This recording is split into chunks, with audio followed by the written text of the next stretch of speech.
اعوذ باللہ من الشیطان الرجیم بسم اللہ الرحمن الرحیم وَإِن طَلَّقْتُمُوهُنَّ مِن قَبْلِ أَن تَمَسُّوهُنَّ وَقَدْ فَرَضْتُمْ لَهُنَّ فَرِيضَةً فَنِصْفُ مَا فَرَضْتُمْ إِلَّا أَن يَعْفُونَ أَوْ يَعْفُوَ الَّذِي بِيَدِهِ عُقْدَةُ النِّكَاحِ وَأَن تَعْفُوا أَقْرَبُ لِلتَّقْوَىٰ وَلَا تَنسَوُا الْفَضْلَ بَيْنَكُمْ إِنَّ اللَّهَ بِمَا تَعْمَلُونَ بَصِيرٌ۔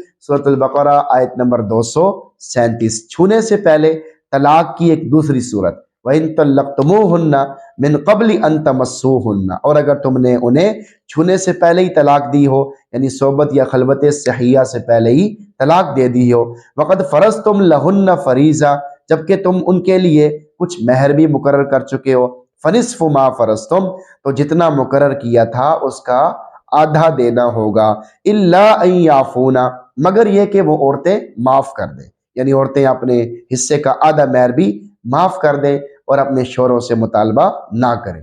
او یعفو الذی بیدہ عقدۃ النکاح، یا وہ شخص معاف کر دے جس کے ہاتھ میں نکاح کی گرہ ہے، یعنی خاوند طلاق دیتے وقت آدھے حق مہر کی بجائے پورا ہی دے دے۔ وان تعفوا اقرب للتقوی، اور تمہارا معاف کر دینا تقوی کے زیادہ قریب ہے، اس لیے کہ معاف کرنا اس بات کی واضح علامت ہے کہ نکاح کے تعلق کو ختم کرنا بھی احسان اور حسن سلوک کے ساتھ ہوا، جو کہ شریعت کا مقصد بھی ہے اور اس پر ثواب بھی ملے گا، خواہ معافی عورت کی طرف سے ہو یا مرد کی طرف سے ہو۔ معاف کرنا تقوی کے قریب اس وجہ سے ہے کہ کسی چیز کا مستحق ہونے کے باوجود اسے چھوڑ دینے والا احسان کرنے والا ہے، اور یہی تقوی کا عنوان ہے۔ واضح ہے کہ یہاں خطاب مرد اور عورت دونوں کو ہے۔ وَلَا تَنْسَوُا الْفَضْلَ بَيْنَكُمْ، آپس میں احسان کرنا نہ بھولو، ایک دوسرے پر احسان کرنا نہ چھوڑو۔ خاوند کوشش کرے کہ میرے ہاتھ سے فضل اور احسان ہو جائے اور میں متعلقہ عورت کو پورا حق مہر دے دوں، اور بیوی کوشش کرے کہ میرے ہاتھ سے فضل اور احسان ہو جائے اور میں اپنا سارا حق مہر چھوڑ دوں۔ نکتہ، بندے کے دل میں یہ بات آ سکتی تھی کہ میں دوسروں کے ساتھ احسان بھی کروں تو اس نے کون سی میری قدر کرنی ہے، تو اس کا جواب دیتے ہوئے اللہ رب العزت فرماتے ہیں ان اللہ بما تعملون بصیر، جو کچھ بھی تم کر رہے ہو اللہ اسے دیکھ رہا ہے۔ تمہارے دوسرے پر فضل احسان کی وجہ سے اللہ رب العزت راضی ہو گیا تو پھر تمہیں اور کیا چاہیے، کیونکہ اللہ تعالیٰ تمہاری تمام حرکات و سکنات کو دیکھ رہا ہے۔ قربان جائیے قرآن کریم کی تعلیمات پر۔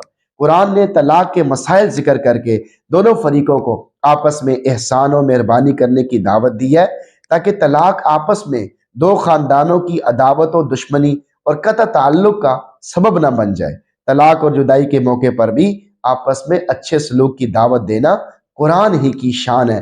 قرآن کریم کی اسی شان کی وجہ سے کسی نے کہا ہے فاش گویم آنچ در دل مزمر است، این کتاب نیست چیز دیگر است، جو کچھ میرے دل میں پوشیدہ ہے وہ واضح طور پہ کہہ دیتا ہوں کہ یہ شان و شوکت، مقام و مرتبے کے اعتبار سے کتاب نہیں ہے، کچھ اور ہی چیز ہے۔ آیت کا میسج آپ کے نام۔ نمبر 1، بہت بڑے ادب کی تعلیم۔ اس آیت میں اللہ رب العزت نے صحبت کو چھونے سے تعبیر فرما کر اپنے بندوں کو ادب کی تعلیم دے دی ہے کہ وہ آپس میں ایک دوسرے کو مخاطب کرتے وقت اچھے اور بہترین الفاظ اختیار کیا کریں۔ نمبر 2، تقوی کا تقاضا یہ ہے، اگر نکاح کے وقت حق مہر مقرر تھا مگر دخول سے پہلے ہی طلاق ہو گئی تو آدھا حق مہر لازم ہے، مگر تقوی کا تقاضا یہ ہے کہ دونوں ایک دوسرے پر احسان کرنے کے خواہش مند ہوں۔ نمبر 3، پرسکون زندگی کیسے گزار سکتے ہیں؟ قرآن کریم کی اس آیت کا پیغام یہ بھی ہے کہ انسان کسی حال میں بھی دوسرے پر فضل و احسان کرنا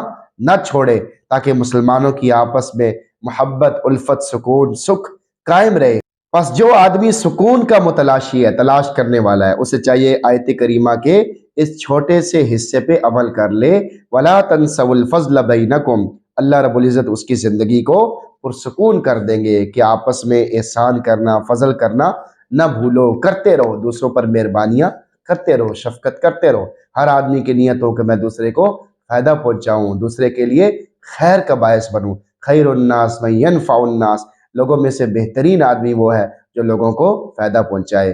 تو اللہ تعالیٰ سے دعا اللہ تعالیٰ ہمیں اس آیت کے مفہوم کو اچھی طرح سمجھ کر عمل کرنے کی توفیق عطا فرمائے، اور ہم سب کو قرآن پڑھنے، سننے، سمجھنے کی بھی توفیق نصیب فرمائے۔ آمین۔